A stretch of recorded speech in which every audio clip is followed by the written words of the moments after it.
It contains a lot of quartz. The formation of quartz requires volcanic activity and the presence of water.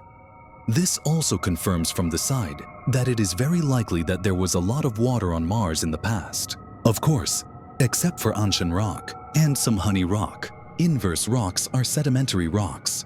You hear the name sedimentary rock. Sedimentary rocks are formed by glaciers or water until 2005.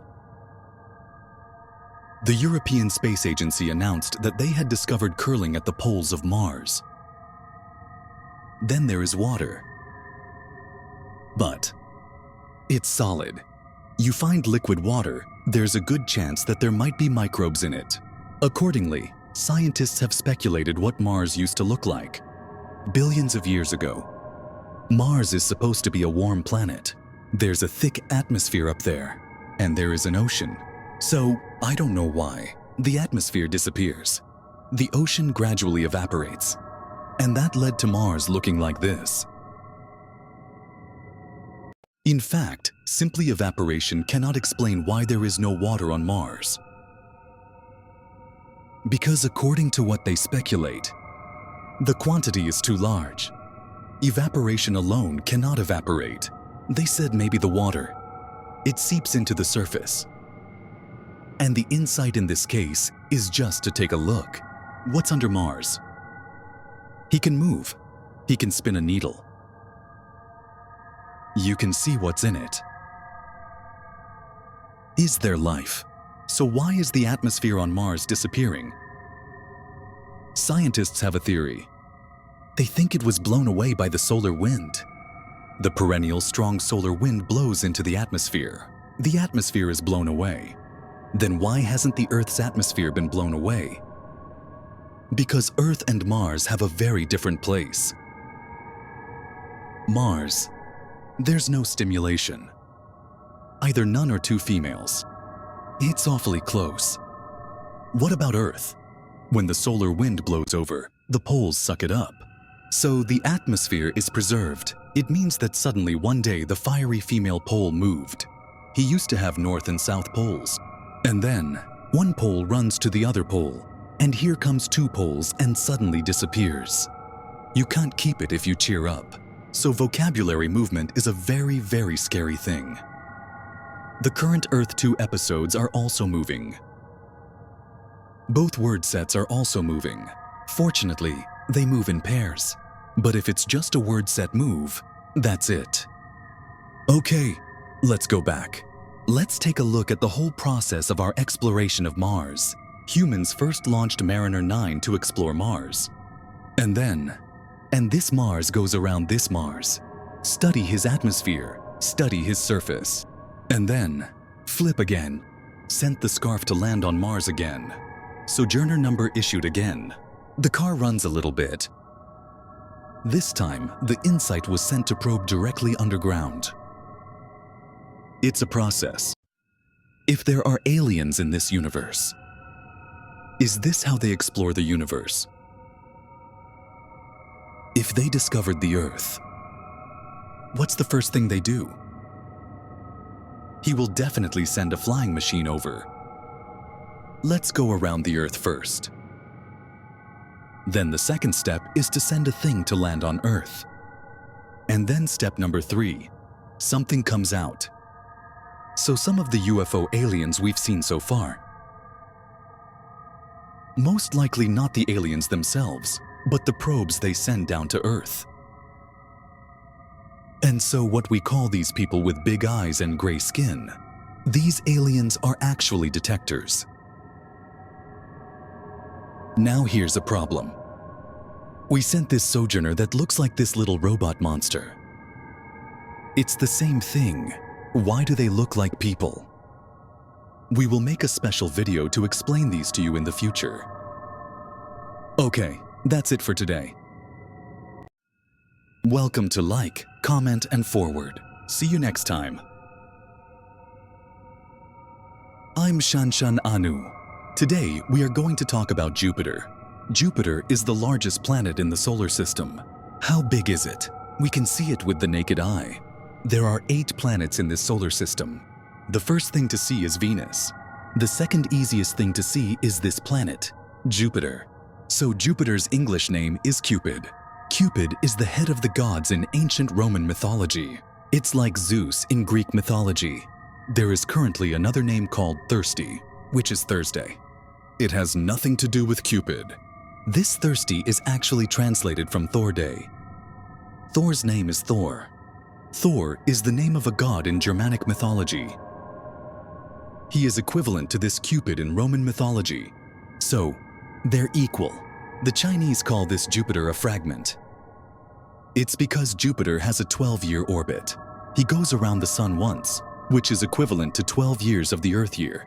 So from our planet, word, and Jupiter, after 12 years, is back where it used to be.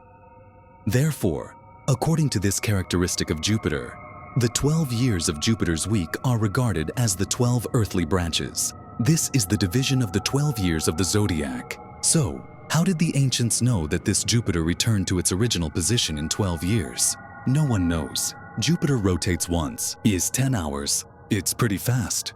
He was alone for a week. Did we just say 12 years? So a year on Jupiter is equivalent to 10,000 days of wood golden sky. That is to say, if you live on Jupiter, it will take 10,000 days, only 1 year older. Now, since Jupiter's axis of rotation is almost perpendicular to the flattened point of its revolution, so Jupiter doesn't have 4 seasons, and its diameter is 11 times the diameter of the Earth. It is 1,820 times the size of the Earth. That is to say, there can be more than 1,000 Earths in a Jupiter, although it is so large, but the density is relatively small. So overall, the quality is not that big, more than 300 times the size of the Earth. Even though it's only 300 times the mass of the Earth, it is also equivalent to 2.5 times the size of all the planets in the solar system, plus one piece. So it's a completely non-negligible presence in the solar system. Well, because Jupiter is so big, in fact, the center of the solar system is not the Sun. Because Jupiter is so massive, so the center of the entire solar system is between the Sun and Jupiter. These lines on Jupiter, these things are actually gases. Jupiter as a whole is a black ball of gas. When his astronomers used radar to scan this Jupiter, you can't see Jupiter. You can only see 4 moons orbiting something dark. Things you can't see turn around here. But you can see it with your eyes. It means that it is a gas planet without a solid core. 90% of this gas is hydrogen. 10% is titanium gas. This is very similar to the Sun. So Jupiter really has a bit of a pity. Almost turned into a star. The speed at which these voices are flowing, very fast, 300 kilometers per second. And then, these voices generate huge friction because of the different speeds. This creates lightning. This lightning bolt is 1,000 times more powerful than lightning on Earth. It's very similar to a Saturn, so call it Thor, okay? One of these powerful lightning bolts, if you look directly with your eyes, word, go directly to the real name. It's a harsh environment, but his airflow is very stable. That is, said to keep flowing at this speed. So meteorologists might prefer environments like Jupiter, because accurate weather forecasts can be made. But not on Earth. Things change on Earth. Jupiter's magnetic field is very powerful. How powerful is it? 20,000 times the Earth's magnetic field. Then, thanks to Jupiter's powerful magnetic field, to keep these atmospheres flowing here on Jupiter. Otherwise, it's like Mars. Is there no atmosphere on Mars? All blown away by the solar wind. So here's the question. Why is there such a strong magnetic field on Jupiter? So that's one of the great mysteries of Jupiter. Earth has a magnetic field because it has an iron core. When you turn it around, you get electricity, and this current generates a magnetic field. But Jupiter is gaseous, no iron core. How does he generate the magnetic field? Maybe the way the magnetic field is generated is different. Later, it was analyzed that it should be like this. That is, isn't it mainly hydrogen? The further you go, the more pressure you get. The hydrogen becomes plasma. Plasma is conductive. And then, this plasma is spinning wild inside. And then, generates a powerful magnetic field. They guess that is the Earth and like Jupiter, right? Is it the core of iron? All different? Not necessarily. It's possible. There's a plasma going around inside the Earth. In fact, humans, the real exploration of Jupiter began 400 years ago. A telescope built at home looks at this Jupiter. It was discovered that Jupiter has 4 moons. At this time, Galileo had a suspicion. Could it be that the Earth is not the center of the universe? Because at that time, the mainstream believed that the Earth was the core of the universe, but Galileo saw that Jupiter had moons. He discovered that there might be something in this universe. It doesn't go around the Earth. Since then, people have gradually come to realize that the Earth is not the core of the universe. Found his 4 satellites from his home. So far, a total of 79 satellites have been discovered, and Jupiter is incredibly big. So overall, Jupiter and its moons feel like a small solar system. So Jupiter is also called the Jupiter system. Then in 1989, NASA launched a Galileo spacecraft, and after 6 years, it landed at Jupiter. Started observing him, but in fact, the first human to reach Jupiter in history was not Galileo. It's the Pioneer. What about the Pioneer? He passed by Jupiter. This Pioneer got to Jupiter and discovered something. That is, things that may not be observed on this Earth. That is to say, there is a powerful nuclear radiation around Jupiter. After learning about this, immediately NASA improved that nautical plus. This guard has been added stronger to protect the bags inside. It also ensures that the final Voyage Plus can pass smoothly through Jupiter. So, this encryption is fine after the work is done. NASA controlled him and crashed him into the atmosphere of Jupiter. So, then in 2011, NASA launched Juno. What about Juno? Its main mission is to probe what lies beneath Jupiter's clouds. The mid-size later crashed into the atmosphere and burned it up. So why did NASA have to burn it? And the same is true of instruments like the one on Saturn. They eventually burn it. The reason for NASA is to prevent pollution of Jupiter's environment. But I feel weird. If Earth had been highly known before, we can launch satellites. If they think the same as NASA, all burned. That's why we can't see the satellites left over from the past, right? I think the only possibility of burning is not wanting to leave evidence. Is the evidence that this thing exists. Jupiter has another amazing thing, and that's the Great Red Spot.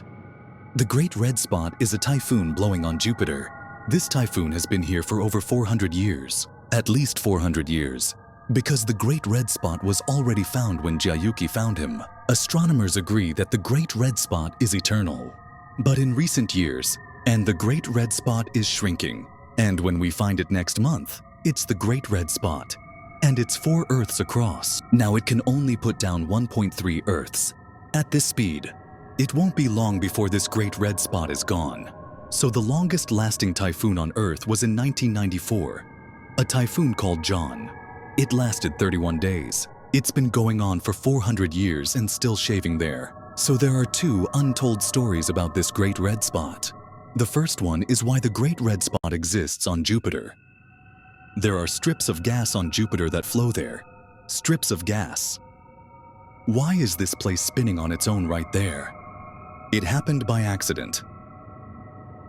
It wouldn't take that long to form. And the Great Red Spot on Jupiter, it's spinning around with Jupiter. I just said that Jupiter rotates for 10 hours a week. The gas above is 300 kilometers per second. The Great Red Spot goes around with it. He can't leave. So the second mystery of the Great Red Spot is why his color. It's red. A lot of astronomers think there might be a lot of sulfur in this area. If there is sulfur, he may cause him to turn red. But why is all this sulfur concentrated in this one place? We don't know. Let's introduce it next. Moons of Jupiter. He has 79 satellites. But in fact, the most famous are the 4 first discovered Io, Europa, Ganymede. The whole of Io is a lava planet. He's covered with volcanoes. But his volcano is not the same level as a volcano on Earth. a volcanic eruption on Earth. Smoke some lava out. As soon as his volcano erupts, magma is shooting upward at a kilometer per second, and then ejected 20,000 to 30,000 kilometers to form a magma tree, then scatter in all directions. And there are many such volcanoes. It's erupting every day, so it's raining magma all over the planet. It stands to reason that if a planet turns to the shady side of the sun, it will turn black. Can't see, he's good. Because the magma spews all kinds of things like fireworks, we can all see clearly. So, astronomers agree that there can be no life on this planet. The second moon is called Europa, also known as Europa. This Europa, it's nothing like Io. It's ice hockey, surface temperature -100 degrees. It shoots out, sprayed with water, this one. And since he's spraying water, it means there's a liquid ocean underneath him. So many astronomers think that Europa is particularly likely to be sick. A group of NASA is ready to get a spaceship on board. And we went and landed on Europa. Make a hole and put some detectors down to see if there is any disease underneath, mainly because the ice is a bit thick. There are 3 kilometers. As a result, due to lack of funds, back in 2005, just gave up. 2 days ago, NASA was ready to restart this plan again. We're going to launch another object onto Europa in 2023. It's not just about detecting life, even if there is no life, because it has water on it, okay? For future interstellar travel, it could be used as a small supply station. Finally, let's talk about what the relationship between Jupiter and the Earth is. It is said that, without Jupiter, there is no Earth. Because of the astronomical lawsuits over the years, discover a fact. Any galaxy has a characteristic. But what about this feature? The solar system does not have this feature. That is, it's got a giant planet around it. Far from it, it's going to get smaller. But the solar system is not like that. The solar system is close to it. Like Mercury, Venus, Earth, and Mars are small.